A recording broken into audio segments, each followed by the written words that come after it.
பல நட்சத்திரங்களுக்கு மத்தியில் ஒரு நிலவு என்றும் இந்திய சினிமாவின் சமத்துவ விருது என்ற உயரிய விருதையும் பெற்று கேட்டவர்களுக்கெல்லாம் வாரி வழங்கிவிட்டு கடைசியில் மருத்துவ செலவிற்கு கூட பணம் இல்லாமல் கஷ்டப்பட்டவர்தான் நடிப்பின் சிகரமாக உச்சத்தில் இருந்தவர் நடிகையர் திலகம் சாவித்திரி அவர்கள். அவரது நடவடிக்கைகள் மற்றும் அழகு எழுத்தாளர் மற்றும் இயக்குநர்களை வேறு விதமாக யோசிக்க வைத்ததுடன் ஆணாதிக்கம் நிறைந்த பொழுதுபோக்கான சினிமா துறையில் அவர் எப்பொழுதும் பசுமையான நட்சத்திரமாக உயர்ந்தவர்தான் நடிகையர் திலகம் சாவித்திரி அவர்கள். திரைப்பட உலகில் கதாநாயகர்களுக்கு இணையாக கருதப்பட்ட நாயகி நடிகையர் திலகம் அவர்கள். ஜெமினி நிறுவனம் தங்களின் அடுத்தடுத்த படத்திற்கு நாயகிகளை தேர்வு செய்த நிலையில் அதனை அறிந்த சாவித்திரி ஆடிஷனில் கலந்து கொள்ள அவரின் நடிப்பு பேச்சு மற்றும் திருப்தியை ஏற்படுத்தவில்லை. அதனால் கோபமடைந்த நிர்வாகி, ஏமா நீ எல்லாம் நடிக்க வந்த என்று பாய்ந்தார். அதனால் கோபத்துடன் வெளியேறினார் சாவித்திரி அவர்கள். அதே தமிழில் எல்.வி. பிரசாத் இயக்கிய படம் ஒன்றில் இரண்டாம் நாயகியாக இருந்தது சாவித்திரி அவர்கள். முதல் நாயகி பானுமதி அவர்கள். இயக்குனருக்கும் பானுமதிக்கும் இடையே பிணக்கு ஏற்படவே முதல் நாயகியாக முன்னேறினார் சாவித்திரி அவர்கள்.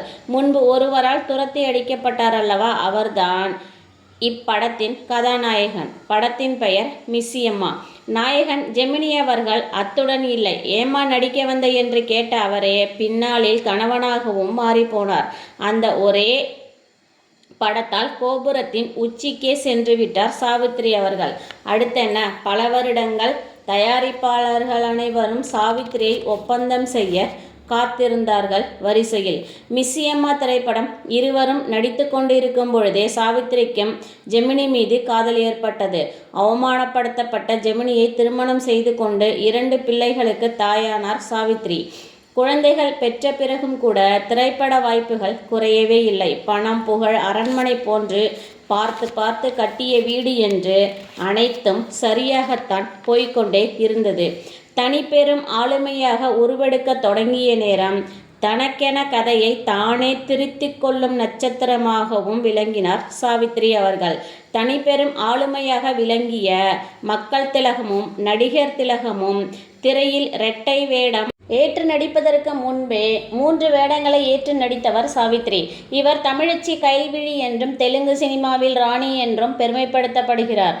அதிக படங்கள் மட்டுமில்லாது அதிக வெற்றி படங்கள் மற்றும் உச்ச சம்பள தொகையையும் பெற்று அதே அளவு தானமும் செய்த பெருமைக்குரியவர் சாவித்திரி அவர்கள்.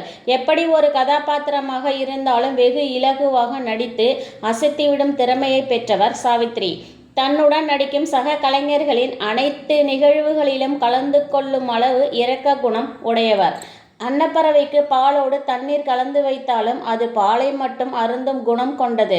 ஆனால் சாவித்திரிக்கு பலர் விஷத்தை மெல்ல மெல்ல அவரது மூளையிலும் மனதிலும் ஏற்றிவிட்ட போது புகழின் உச்சத்தில் இருந்ததால் தன்னால் எதுவும் செய்ய முடியும் என்ற எண்ணமே சாவித்திரி அவர்களின் சரித்திரம் சரிய காரணமாய் அமைந்தன. பணம் சேர சேர உறவுகளும் நட்பு வட்டாரமும் கூடிக்கொண்டே போனது. சிறு வயதில் தந்தையை இழந்து தாய்மாமன் அன்பில் தலை நிமிர்ந்தவர். மாமாதான் பரதநாட்டியம் கற்றுக்கொள்ள அனுப்பி வைத்தார். நாட்டியம் ஆடும்போது அவரது கண்களில் அத்தனை ஜாலங்களையும் காட்டுமாம். அதன் வழியே நாடகத்துறைக்கு வந்தவர். தன் சொந்த முயற்சியில் ஸ்டூடியோவிற்கு ஏறி இறங்கி திரைத்துறைக்குள் நுழைந்து இமாலய வெற்றியை தொட்டவர் சாவித்திரி. கலையின் தேவதை என்றே பாராட்டப்படுகிறார். ஒரு நாள் தோழிகளால் மது அருந்த ஆரம்பித்தார். அதற்கு அடிமையாகி போனார். இவர் போதையில் இருக்கும் போதே தோழிகளும் உறவினர்களும் பானுமதியே சொந்த படம் தயாரிக்கும் போது உன்னால் முடியாதா, நீ என்ன அவரை விட அழகில் அறிவில் குறைந்தவளா என்று மெல்ல மெல்ல சொந்த படம் தயாரிக்கும் முடிவிற்கு வரவழைத்து 2 படங்கள் சொந்தமாக எடுத்தார். அது வெற்றியை தந்தன. 3வது படம் பிராப்தம். சிவாஜி அவர்களை வைத்து படம் எடுத்தார். இக்கதை வேண்டாம் என்று சிவாஜியும் ஜெமினியும் சொல்லியும் கூட கேட்கவில்லை. இந்த படம் தோல்விதான் பெறும் என்று ஜெமினி அவர்கள் கூறியது போலவே படம் படும் தோல்வி அடைந்தது. சாவித்திரியின் சினிமா பயணம் முடிவுக்கு வந்துவிட்டது. மதுவின் போதை தலைக்கு ஏறியது. அதே சமயத்தில் உறவுகளால் வீட்டில் இருந்த பணமும் நகைகளும் காணாமல் போயின. வீட்டில் வேலை செய்த மிகவும் நெருக்கமான ஒரு பெண்மணி சாவித்திரி அவர்களிடம் சொல்லுவது, பலருக்கும் அள்ளி அள்ளி கொடுத்த பணத்தை கொஞ்சமாவது திருப்பி கேளுங்கள் என்று சொன்னபோது, அவர்களுக்கு நெருக்கடி நேரத்தில் நாம் செய்த உதவியை நினைவில் வைத்து கொள்ளவும் கூடாது, கேட்கவும் கூடாது என்று சொல்லிவிடுவாராம். ஒரு சங்கத்தில் இருந்தார் சாவித்திரி. அந்த சங்கத்தின் பெண் உறுப்பினர்களாலும் ஏமாற்றப்பட்டார். அவர்களால் தான் சாவித்திரியும் ஜெமினியும் பிரிந்ததற்கு காரணமும். வரவு செலவு கணக்குகளை கண்டு கொள்ளாமல் இருந்ததும் வீழ்ச்சிக்கு ஒரு காரணமாய் அமைந்தது.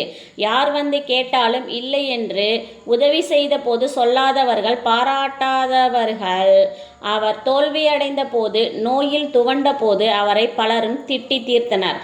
சாவித்திரி பொன்முட்டையிடும் வாத்து என்பதை அறிந்து பலர் பயன்படுத்தி கொண்டு சென்றதே அவரின் பிரச்சனைக்கும் காரணம். சாவித்திரியின் தாய்மாமன் ஜெமினி அவர்களை திருமணம் செய்து கொள்ள சாவித்திரி எடுத்த முடிவால் இருவருக்குள்ளும் பிரச்சனை ஏற்பட்டு அத்தோடு பிரிந்ததோடு சரி. அவர்கள் கடைசி காலத்தில் ஆறுதல் சொல்லக்கூட ஆள் இல்லாமல் தான் சாவித்திரி அவர்கள் தவித்தார். பிராப்தம் படம் தயாரிக்கப்பட்ட காலங்களில் இருந்து அப்படம் வெளியாகும் காலம் வரை உண்மை நிகழ்வுகளை உண்மையாக சொல்லவில்லை எனில் சாவித்திரி அவர்களின் வாழ்க்கை பதிவு நிறைவு பெறாது என்கிறார் வசனகர்த்தா ஆரூர் தாஸ் அவர்கள். அன்றைய கதாநாயகிகளில் யார் கருணையின் கங்கை என்றால் அதில் சாவித்திரிக்குத்தான் முதலிடம் என்கிறார் பழகருப்பையா அவர்கள். 1960 நவம்பரில் சென்னையில் கடுமையான புயலால் பாதிக்கப்பட்ட போதும் அப்போது மக்களுக்கு ஓடி ஓடி உதவியவர்தான் இந்த சாவித்திரி. யுத்த நிதி, நமது நாட்டிற்கு எதிரிகளால் ஆபத்து நிகழ்ந்த பொழுதெல்லாம் நிதி வழங்கியவர் சாவித்திரி அவர்கள். தற்பொழுது உள்ள நடிகரில் ஜெயம் ரவி அவர்கள் தனது மாமியாருக்காக அவரது தயாரிப்பில் பல படங்கள் நடித்து கொடுத்த பொழுது படம் சரியாக போகலை என்று நஷ்ட கணக்கை காட்டி என்னை ஏமாற்றினார்கள் என்று ஜெயம் ரவி அவர்கள் புலம்பி தீர்த்தார். அதுபோல் சாவித்திரி தயாரித்த படங்கள் தியேட்டரில் கூட்டம் அலைமோதிய போதும் நம்பியவர்களால் நஷ்ட கணக்கே காட்டப்பட்டு ஏமாற்றப்பட்டார். இதனால் ஜெமினிக்கும் சாவித்திரிக்கும் இடையில் விதி விளையாடியது. 2 குழந்தைகளை பார்க்க மட்டுமே வந்து போனார் ஜெமினி அவர்கள் என்றும் சொல்லப்படுகிறது. இதனால் மீண்டும் மதுவை தேட ஆரம்பித்தார். இதனால் உடல் எடை அதிகரித்தது, பிரஷர் நோயும் வந்துவிட்டது. பார்த்து பார்த்து கட்டிய வீடும் ஜப்தி, மேலும் அதிர்ச்சி. இதனால் உறவுகள் அனைத்தும் வெளியேறின. 300 படங்களுக்கு மேல் நடித்தவர், லட்சங்களில் சம்பாதித்து உறவுகளுக்கு உதவின்னு கேட்டு வருபவர்களுக்கும் அள்ளி அள்ளி தந்து வாழ்ந்தவர். ஆனால் பார்க்க கூட ஆளில்லாத நிலையில் கடைசி காலம் போனது. கதாநாயகிகளில் முதலில் கார் வாங்கியதும் வீட்டில் நீச்சல் குளம் கட்டியதும் சாவித்திரி அவர்கள்தான். பலர் சொல்வது தங்க கொலுசு, தங்க மெட்டி என்றும் கூறுகிறார்கள். தங்கத்தை காலில் அணிந்ததால் மட்டுமே வந்தது பிரச்சனை என்றும் சொல்லப்படுகிறது. வீட்டிற்கு இன்கம் டேக்ஸ் வந்தபொழுது தனது நகைகளை உறவுக்கார பெண்ணிடம் கொடுத்து இருந்தார். திருப்பி சாவித்திரி கேட்டபோது எப்போ கொடுத்தீங்க என்றாராம். அவரை ஆந்திராவில் இருந்து தோட்ட வேலைக்கு அழைத்து வந்தவர் சாவித்திரி அவர்கள்தான். அவராலேயே தான் அதிக அளவில் வீழ்த்தப்பட்டார் சாவித்திரி.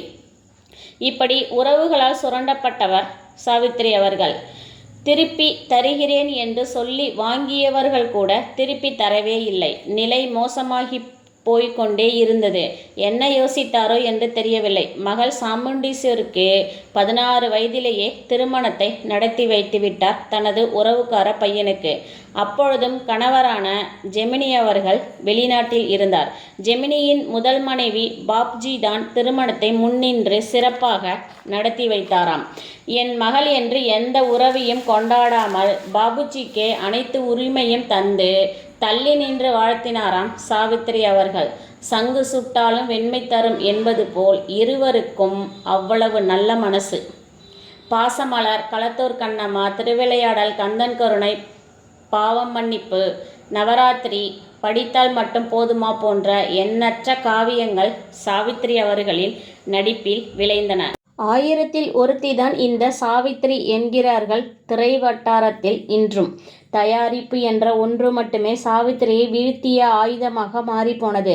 பொறுப்பை ஏற்றுக்கொண்ட அனைவருமே அவரை ஏமாற்றியதும் அதை தட்டி கேட்டதும் இன்னும் இன்னும் அவரை வீழ்த்த சதி நடந்து கொண்டே போனது. துணைக்கு சரியான ஆள் இல்லை என்றாலே நம்மை சுற்றி நம்மை வீழ்த்த நினைப்பவர்களே அதிகம். அதுதான் சாவித்திரிக்கு மீண்டும் மீண்டும் நடந்து கொண்டே இருந்தது. ஜெமினியை நம்பித்தான் தனது வாழ்க்கையை தொலைத்தார். ஜெமினியும் ஒதுங்கிக் கொள்ள நம்பிய உறவுகள் அனைத்தும் சுழற்றி அடிக்க விழுந்து போனவர் நடிகையர் திலகம் சாவித்திரி அவர்கள். கணவன், மருமகன், தன்னுடைய நலன் விரும்பிகள் என அனைவருமே தயாரிப்பு வேண்டாம், இருப்பதை பார்த்து கொண்டு இருங்கள் என்று மன்றாடிய போதும் கூட என்னையும் என் திறமையையும் யாரும் நம்ப மாட்டீங்க என்று சண்டை போட்டாரே தவிர தன் தவறையும் என்ன நடக்கிறது என்று யோசிக்க கூட அவருக்கு விருப்பமில்லை. அத்தனையும் சேர்ந்துதான் மன அழுத்தத்திற்கு ஆளாகி 2 ஆண்டுகள் கோமாவில் இருந்து உயிர் பிரிந்தது என்பது காலச்சக்கரத்தின் கொடுமைதான். உறவுகள் வேண்டும்தான், எல்லோரையும் அப்பாவித்தனமாக நம்பியதே அவருடைய அத்தனை இழப்பிற்கும் காரணம்.